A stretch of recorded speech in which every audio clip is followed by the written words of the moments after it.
দুদিন যাবৎ আমার টাইম লাইন খালি ভরে যাচ্ছে। যখনই কোনো ভিডিও স্ক্রল করছি খালি মামুন আর কি লায়লা, মামুন লায়লা, মামুন লায়লা। এরা কে, ব্যাপারটা কি হয়েছে এদের মধ্যে? তো যাই হোক, আমি যেহেতু ভিডিও ক্রিয়েটার, আমার তো ইন্টারেস্ট থাকবে এই জিনিসগুলোর ওপর, তাই না? তো যেটা আলটিমেট জানতে পারলাম, মানে ভিডিও দেখে যতটুকু জানতে পারলাম, আশা করছি মামুন আর লায়লা এই দুজন ব্যক্তিকে এমন কোনো মানুষ নেই, বাংলাদেশের তো সবাই জানে।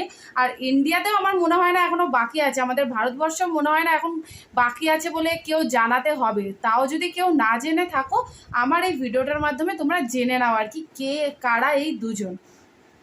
তো লায়লা আর মামুন দুজনে এত আলোচনার বিষয়বস্তু কেন, আগে সেটা আমাদের জানতে হবে। কারণটা হচ্ছে লায়লা বলে যে মেয়েটি রয়েছে এখানে, যে দিদিটা রয়েছে আর কি, দিদি বলবো, হয়তো আমার থেকে বড়ই হবে আর কি, তো যাই হোক না কেন, লায়লা বলে যে রয়েছে আর কি, সে হচ্ছে বয়সে একটু